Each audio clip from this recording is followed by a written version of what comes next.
Basically, before you get started, you want to make sure you have a shop manual available just for reference. It's up to you. You may not need it, but I always like to have one with me. This is a 55 because I'm actually working on a 55 frame here, but you can easily get the 56 supplement or even the 57.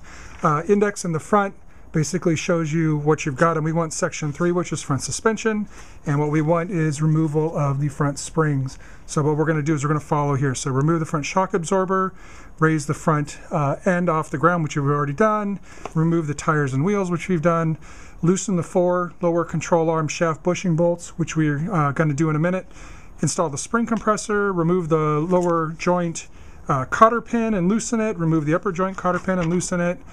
Then after that, we're going to remove the lower control arm shafts, and then we're going to unscrew it and do everything the way it is. So basically that's what we're going to do. So again, you want the 55, 6 or 7 Chevrolet shop manual, and you want to just kind of follow along with the instructions. So let's get started.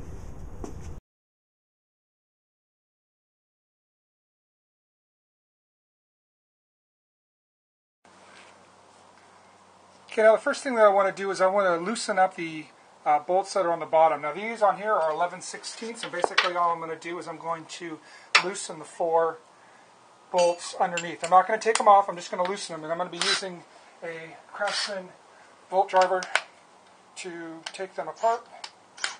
So I'm just going to get in and I'm going to loosen them up.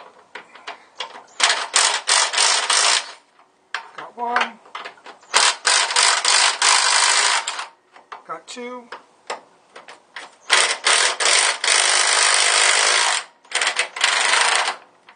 Got 3,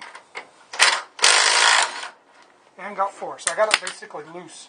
That's on there, and you can see that it's basically going to be loose on top of that. Now the next thing that I'm going to do is I'm going to remove the cotter pins out of there, and I'm going to take off the, basically I'm going to take off the cotter pins and then loosen the nuts that are on here too. So that's my next thing that I'm going to do. So underneath here, I'm going to find my cotter pin, and you can see they're kind of nasty looking.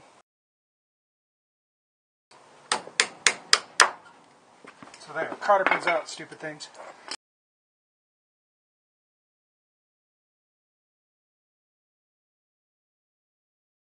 The next thing I want to do is I want to loosen up the nuts on the ball joint. So I'm going to just use my 7/8 drive socket here and just loosen them a little bit. I don't want them to completely come off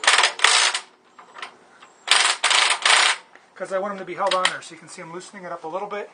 And the one up here is different, so I don't have to worry about that. The one up here is a 3/4, and I'll just use an easy socket for that to get this thing off.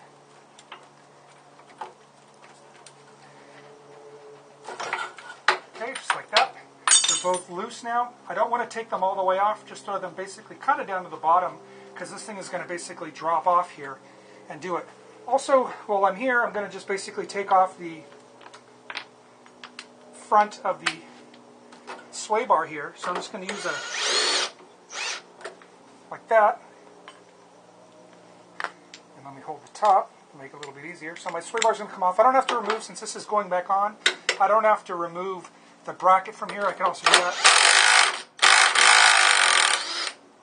And there we go for that. So the sway bar is now removed, and I can just basically pull all this off and get that out of the way. Do that. So now my sway bar is no longer attached, and this is all ready to go.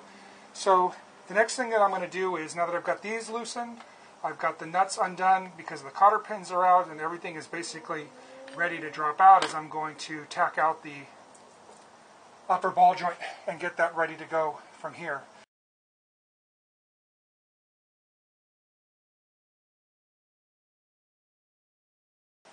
And I'll line my fork up underneath it, and I'm going to hit it out. And there it pops out. You just heard it.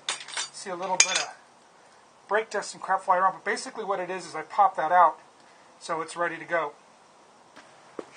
So now I'm going to be using my spring compressor, and I'm going to compress this spring as best I can.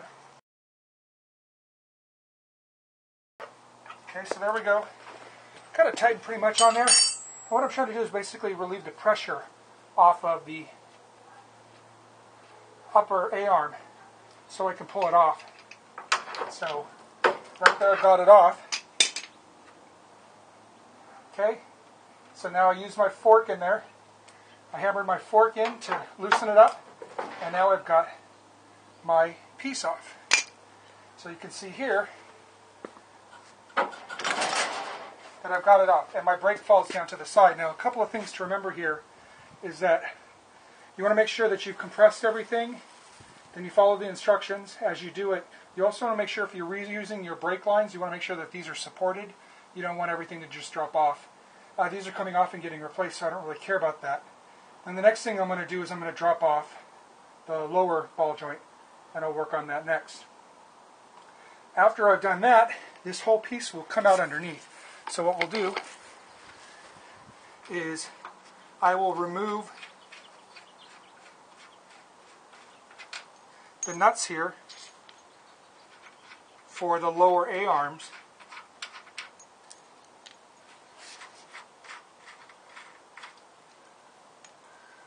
Okay. I've got one more there that's a little stubborn, so we'll get that one off last.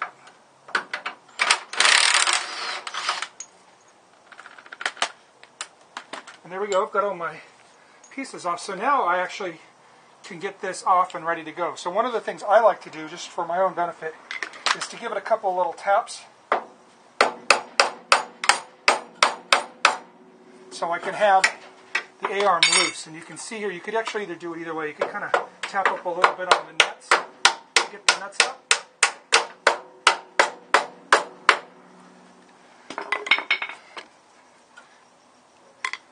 Let's pop up a couple of the other ones. And we've got that ready to go. And then what we can do now is we can loosen up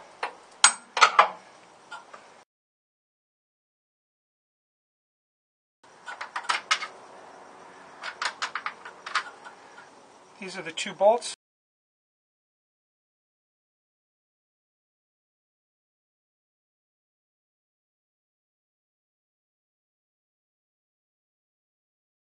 So we'll come all the way down with it.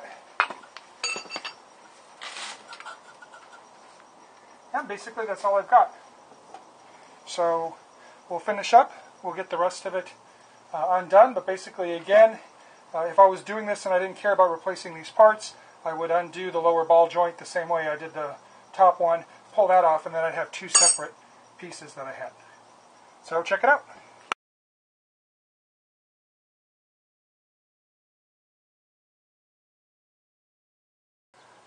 So this is what it looks like underneath. You can see that there's the mounting block here. You can see the two bolts are into where the existing shocks mount.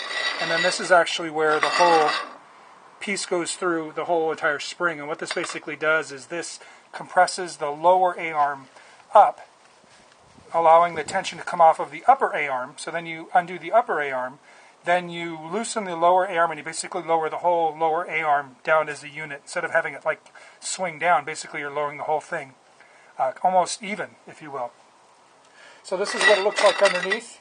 Then you remove your components and your pieces, and then basically you're done with that, and the whole assembly comes off, and then you can clean it and then replace your ball joints and do everything else that you want to do. So that's what you end up with.